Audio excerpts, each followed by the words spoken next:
Hello everyone, welcome to Excel Education.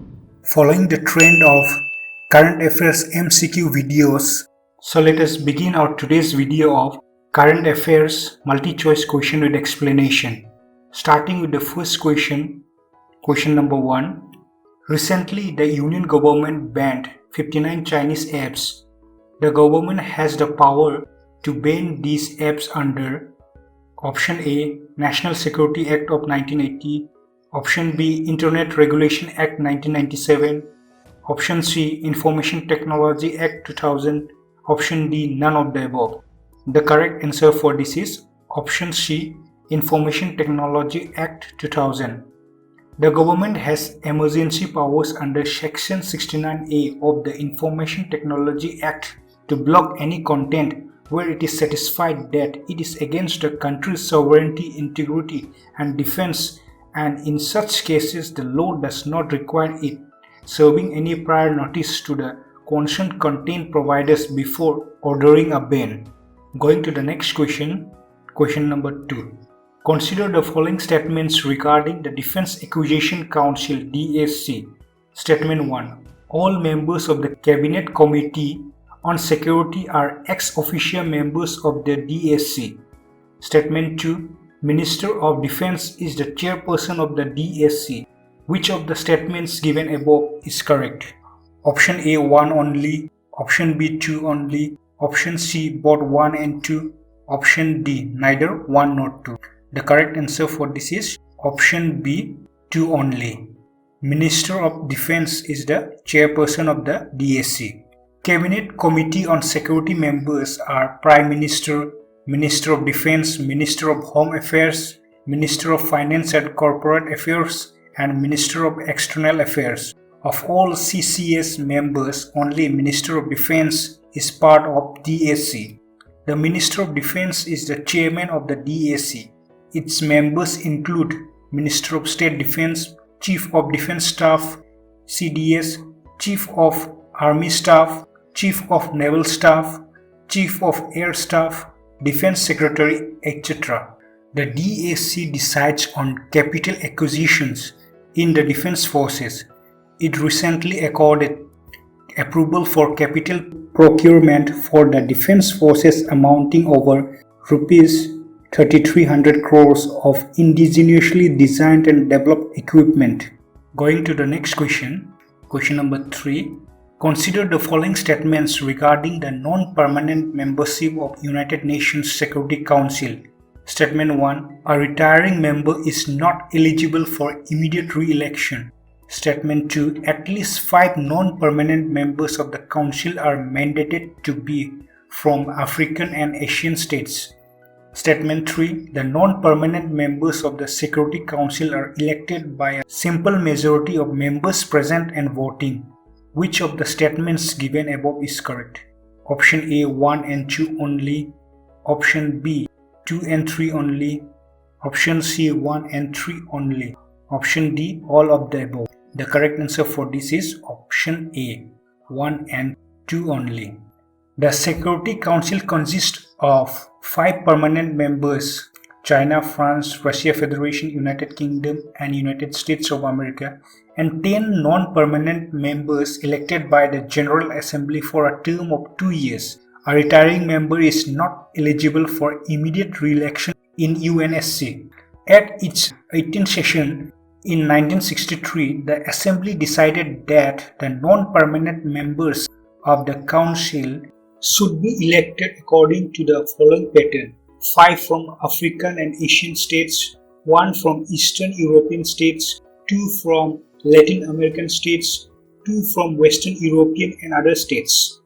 The non-permanent members of the Security Council are elected by a 2/3 majority of members present and voting of the General Assembly. Heading to the next question, question number 4. Consider the following statements regarding PM Formalisation of Micro Food Processing Enterprises (PMFME) scheme. Statement 1. The scheme will assist micro food processing enterprises with credit-linked subsidy, and special focus will be on supporting farmer producers, organizations, self-help groups, and cottage industries in rural and tribal regions. Statement 2. The government will adopt the one district, one product approach. Statement 3. States will be given complete flexibility in deciding what product needs to be promoted and from which districts. Which of the above statements is correct? Option A 1 and 2, option B 1 and 3, option C 2 and 3, option D 1, 2 and 3. The correct answer for this is option D 1, 2 and 3. In line with the Centre's Atmanirbhar Bharat Abhiyan initiative, the Ministry of Food Processing has launched the PM Formalisation of Micro Food Processing Enterprises scheme with an outlay of Rs 10,000 crore. The scheme will assist nearly 2 lakh micro food processing enterprises with credit-linked subsidy, and special focus will be on support farmer producers organizations, self-help groups and cottage industries in rural and tribal regions over the next 5 years. The expenditure under the scheme would be shared in 60:40 ratio between the central and state governments and in 90:10 ratio with northeastern and Himalayan states. The ministry will adopt the one district, one product approach and focus on scaling up existing clusters. States will be given complete flexibility in deciding what product needs to be promoted and from which districts. This could be perishable or cereal-based products such as mango, potato, lychee, tomato, poultry or millet-based products. The ministry has also formally announced the expansion of Operation Green Scheme from tomato, onion and potato crops to all perishable fruits and vegetables. Under this scheme, 50% subsidy will be provided for 6 months for transportation of eligible crops from production clusters to consumption centers and for hiring sorters for 3 months. Heading to the next question. Question number 5. Which of the following tiger reserves are correctly matched to the corresponding state? Option 1. Rajaji Tiger Reserve, Tamil Nadu. Option 2. Dudhwa Tiger Reserve, Uttar Pradesh. Option 3. Kamlang Tiger Reserve, Arunachal Pradesh. Select the correct answer using the code given below. Option A 1 and 2 only, option B 2 only, option C 2 and 3 only, option D all of the above. The correct answer for this is option C 2 and 3 only. Dudhwa Tiger Reserve in Uttar Pradesh and Kamlang Tiger Reserve in Arunachal Pradesh. Project Tiger is a centrally sponsored scheme of Government of India which was launched on the 1st of April 1973 for in situ conservation of wild tigers in designated tiger reserves. Rajaji Tiger Reserve or National Park is in Uttarakhand, which have more than 50 species of mammals. Besides tiger, leopard, Himalayan black bear, sloth bear, civet, marten, jackal, hyena, etc. It is estimated that there are more than 350 Asian elephants in the park. Dudhwa Tiger Reserve or National Park located on the Indo-Nepal border in the district Lakhimpur Kheri in Uttar Pradesh together with Kisanpur and Katerniaghat wildlife sanctuaries present the natural forests and grasslands left in the Terai region of Uttar Pradesh. Kamlang Tiger Reserve or Wildlife Sanctuary is a small sanctuary located in the southeastern part of Lohit district in Arunachal Pradesh. This reserve, though small, it has varieties of animal species like tiger, holag gibbon, elephant, stump-tailed macaque, boar, civets, capped langur, deer, hornbills and flying squirrels, etc. Heading to the next question, we have question number 6. Consider the following statements with reference to the goods and services tax. Statement 1. It is an umbrella tax which will subsume all the direct taxes. Statement 2. GST will eliminate the cascading of taxes and will take taxation simpler. Which of the statements given above is correct? Option A 1 only, option B 2 only, option C both 1 and 2, option D neither 1 nor 2. The correct answer for this is option B 2 only. GST will eliminate the cascading of taxes and will make taxation simpler. The GST is a value added tax. VAT is a comprehensive indirect tax levy on manufacture, sale and consumption of goods as well as services at the national level. It will replace all indirect taxes levied on goods and services by the Indian central and state governments. It is aimed at being comprehensive for most goods and services. Policymakers have consistently resonated the benefit of a unified taxation system in a federal country like India. There is a long list of benefits which are being claimed as a result of GST law, and one such benefit is removal of the cascading tax effect. In simple words, cascading tax effect means tax on tax.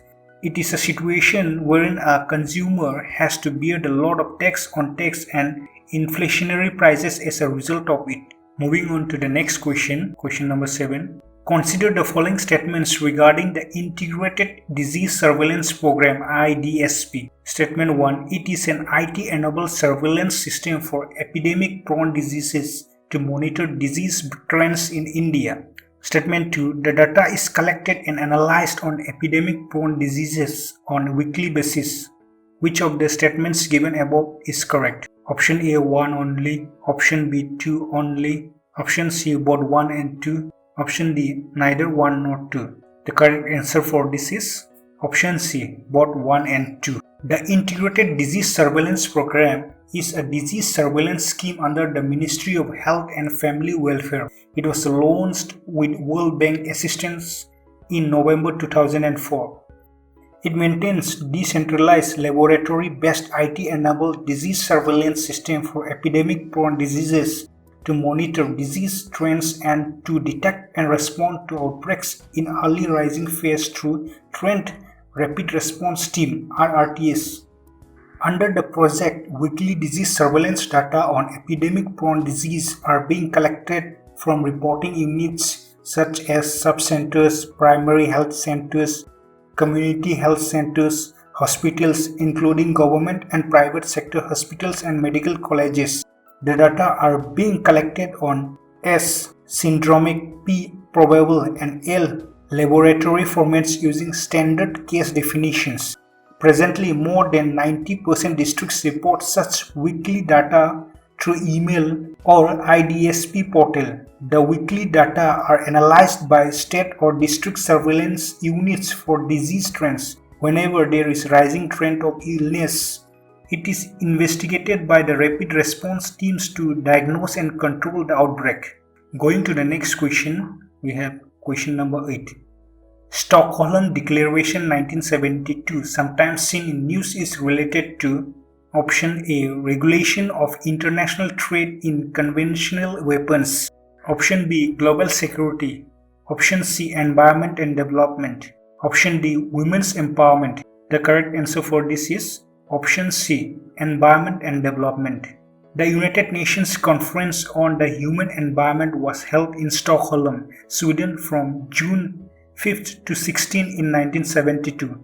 The meeting agreed upon a declaration containing 26 principles concerning the environment and development, an action plan with 109 recommendations and a resolution. Heading to the next question, question number 9. Consider the following statements. Statement 1. The President summons each House of Parliament to meet at such time and place as he thinks fit. Statement 2. Speaker advises the President with regard to summoning and proroguing of the sessions of the Parliament. Which of the statements given above is correct? Option A 1 only, option B 2 only, option C both 1 and 2, option D neither 1 nor 2. The correct answer for this is option A 1 only. The President summons each House of Parliament to meet at such time and place as he thinks fit. Article 85 Clause 1 in the Constitution states, the President shall from time to time summon each House of Parliament to meet at such time and place as he thinks fit, but 6 months shall not intervene between its last sitting in one session and the date appointed for its first meeting in the next session. The Prime Minister is the leader of the lower house. In this capacity, he advises the President with regard to summoning and proroguing of the sessions of the Parliament. In other words, though the power to summon Parliament is vested in the President, the latter acts on the advice of the Council of Ministers headed by the Prime Minister. Moving on to the next question. Question number 10. Consider the following statements regarding International Covenant on Civil and Political Rights. Statement 1. International Covenant on Civil and Political Rights is a multilateral treaty adopted by the United Nations General Assembly. Statement 2. The Covenant commits its parties to respect the civil and political rights of individuals, including rights to due process and a fair trial. Statement 3. The ICCPR is part of Universal Declaration of Human Rights. Which of the above statements is correct? Option A 1 and 2, option B 1 and 3, option C 2 and 3, option D 1, 2 and 3. The correct answer for this is option D 1, 2 and 3. The International Covenant on Civil and Political Rights is a multilateral treaty adopted by the United Nations General Assembly. The Covenant commits its parties to respect the civil and political rights of individuals, including the right to life, freedom of religion, freedom of speech, freedom of assembly, electoral rights, and rights to due process and a fair trial. The ICCPR is part of the International Bill of Human Rights along with the International Covenant on Economic, Social, and Cultural Rights and the Universal Declaration of Human Rights. The ICCPR is monitored by the United Nations Human Rights Commission. So this is it for today. And if you like the video, please like and share the video. This will keep us motivated to make more videos. And please subscribe to our channel. Thank you.